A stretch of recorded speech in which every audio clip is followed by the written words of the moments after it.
Chagall painted Dan in dark blue, not the hopeful blue of a sky or the luminous deep blue of water, but dark blue, the blue of night, the blue of the deep places where light struggles to penetrate. And at the center of the window, the dominant image, the thing Chagall placed at the heart of Dan's panel, is a 3-branch candelabrum, a menorah shape, the instrument of light in the darkness, the thing designed to burn. And Chagall chose it carefully because it serves both as a tree of life and a tree of justice simultaneously, light and judgment together. The candelabrum that illuminates and the candelabrum that reveals, because light always does both.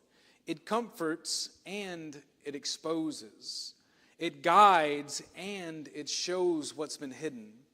Jacob's blessing over Dan is one of the most compressed and complex in the entire chapter of Genesis 49.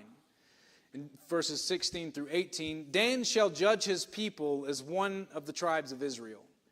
Dan shall be a serpent in the way, a viper by the path, that bites the horse's heels so that his rider falls backward. I wait for your salvation, O Lord.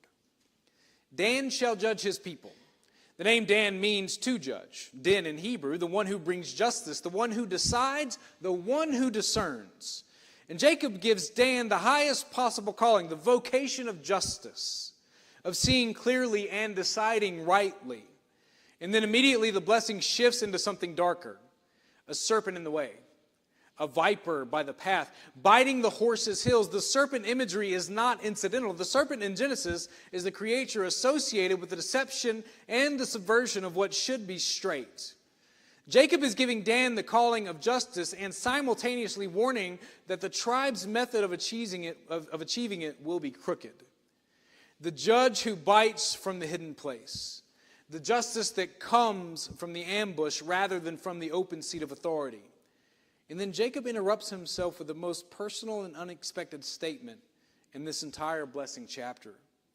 I wait for your salvation, O Lord. Right in the middle of Dan's blessing, Jacob cries out for divine salvation. As if looking at Dan's future, the serpent, the viper, the hidden ambush that produced in Jacob a despair that only God can address. And he's not wrong to despair. See, Dan's story in the Old Testament is the most cautionary of all tribes. The tribes settled in the far north, as far from Jerusalem as you could get while still being in the promised land. And the distance became spiritual as well as geographical. In Judges 18, the tribe of Dan sets up an idol, a carved image, at the city that they conquered and calls it their own sanctuary. The judge tribe became the idolatry tribe. The light of the candelabrum went out and they lit something else in its place. And by the time we reach Revelation chapter 7, the list of the sealed from every tribe of Israel, Dan's not there. 12 tribes, 12 seals, and Dan is absent.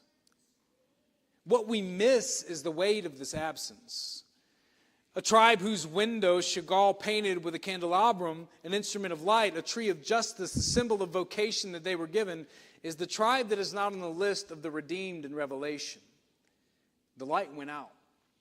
The candelabrum that they should have burned in the darkness of Israel's history was extinguished by the idolatry the tribe chose.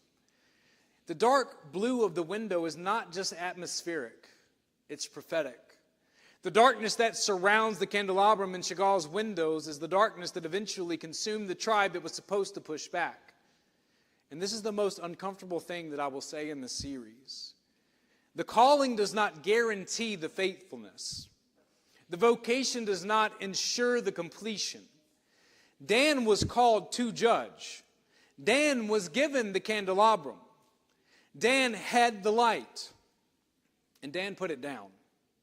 The candelabrum sits in the dark blue of the window. It's still there. It's still painted. The potential is still available and visible. And the calling was real. But the tribe that received it chose something else. It chose the serpent's path over the judge's seat. It chose the idol over the candelabrum. It chose the darkness over light. That light that they were given to carry. And Jacob, who saw it coming, cried out in the middle of Dan's blessing, I wait for your salvation, O Lord. Because sometimes the most painful response to what you see coming is not a strategy, it's a prayer.